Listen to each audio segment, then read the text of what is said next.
नमस्कार, India news Haryana में आप सभी का स्वागत। साथ में हूं आपकी कीर्ति कंसल। चलिए आपको दिखाते हैं हरियाणा विधानसभा की कार्रवाई।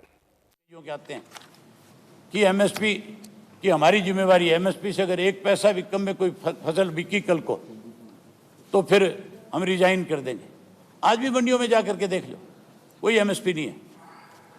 मेरा जो विधानसभा क्षेत्र है वो सारा राजस्थान से लगता है। आपने कह तो ये रखा है कि कोई भी किसी भी प्रदेश का व्यक्ति किसी प्रदेश में जाकर के अपनी फसल बेच सकता है। अगर मेरे साथ लगते हुए राजस्थान का किसान अपना नरमा और कपास एलनाबाद की मंडी में लेकर के आता है तो उसको रोक दिया जाता है। उत्तर प्रदेश का किसान अगर अपना धान आपकी करनाल की मंडी में, आपकी सोनीपत की, पानीपत की, इन मंडियों में लेकर के आता है तो उसको रोक दिया जाता है। किसान की फसल आपके यहाँ आकर के एमएसपी पे ना बिके, उसके लिए तो आप रोकने का काम करते हो। एक तरफ ये कहते हो कि किसान अपनी फसल जहाँ मर्जी ले जाकर के बेच देगा, दूसरी तरफ आप रोकते हो। आपने स्वयं ये आदेश दे रखा है, स्वयं कह रखा है कि नहीं, इस तरह से किसान जो है दूसरे प्रदेश से आकर के हमारे प्रदेश में फसल नहीं बेच सकेगा। तो इसका तो सीधा मतलब है कि आप अपनी मनमर्जी से किसान की फसल को बिकवाओगे और किसान की फसल भिजवाने का काम करोगे। आपने तो इस बात पे भी बहुत जोर लगाया था, आपने मक्का भिजवा दिया। वो मक्के वाला किसान बेचारा आज रोता हुआ घूम रहा है। आज उसका मक्का बाजार में बिकने की बजाय 800-900 रुपये क्विंटल के हिसाब से उसको फेंक करके आना पड़ता है। आपने भी बड़ौदा में ये भाषण दिया था और कहा था कि अगर एमएसपी से नीचे एक दाना भी बिक गया तो मैं उसी टाइम रिजाइन कर दूंगा, मैं राजनीति छोड़ दूंगा। अपने चलो मंडी में मैं आपके साथ चलता हूँ, प्राइवेट गाड़ी में बैठ करके। मुख्यमंत्री वाले में तो बैठ के जाओगे तो कोई 5-7 खड़े कर देंगे अधिकारी लाके कि हमारा ठीक रेट पे बिक रहा है। लेकिन प्राइवेट में चलो मेरे साथ मंडी में, आपके सामने सैकड़ों किसान ऐसे खड़े हो जाएंगे आकर के जो ये कहेंगे कि हमारा जो आज भी बाजरा जो है पिटा पड़ा है मंडी में, धान कोई खरीदने वाला नहीं है, आज धान को पशु नहीं खा रहा, ये हालत है।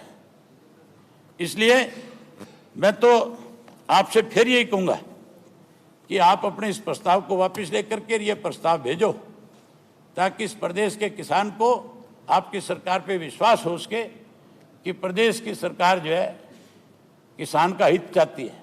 और मुझे नहीं लगता कि आप कोई इस तरह की बात कहोगे।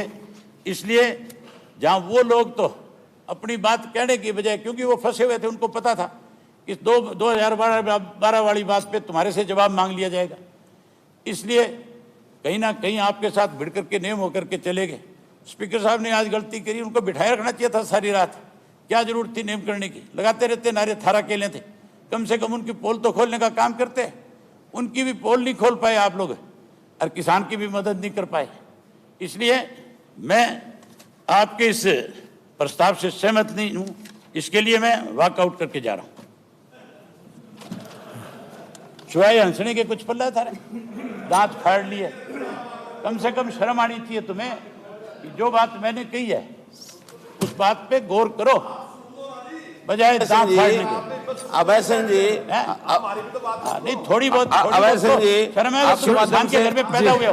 आपके माध्यम से हमारे बहुत ये वरिष्ठ नेता हैं, कम से कम लोकतंत्र का इस बात को मेरे वाली पे गौर करो, सोचो। मैं क्या कह रहा हूँ अभय सिंह जी, लोकतंत्र का ये तकाजा है कि कोई बात अगर कही जाए तो उसका जवाब सुना जाए। बातें सुनूं यहाँ बैठ, अगर आपने कुछ कहा तो जवाब सुन के जाओ। कम से कम आप तो वो जो कांग्रेस के मित्र हैं वो तो बिना कहे चले गए, आप कह के जा रहे हो, बात भी नहीं सुन रहे हो। उत्तर जवाब तो सुन जाओ, जवाब सुन के जाओ, जवाब सुन के जाओ। नहीं, बहुत हमारी तो एक एक बात कांटे की है, तर्क के साथ है, तर्क के साथ है, तर्क के साथ। श्री बलराज कुंडू जी, बलराज कुंडू जी।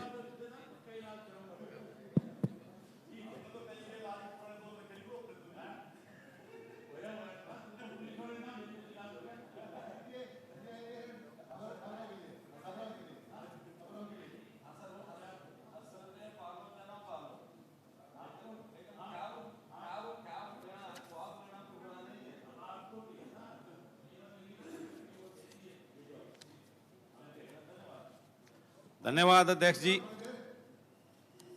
आपने मुझे मौका दिया।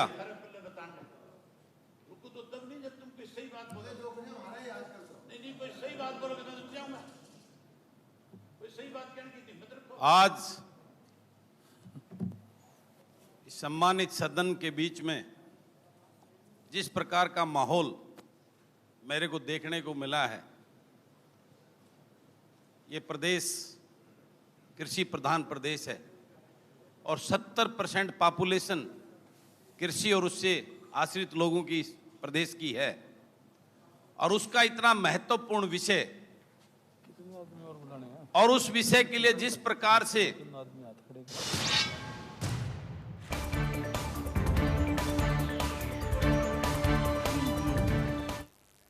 नमस्कार, इंडिया न्यूज देख रहे हैं आप। मैं हूं आपके साथ आकांक्षा राजपूत। चलिए खबरें देखते हैं।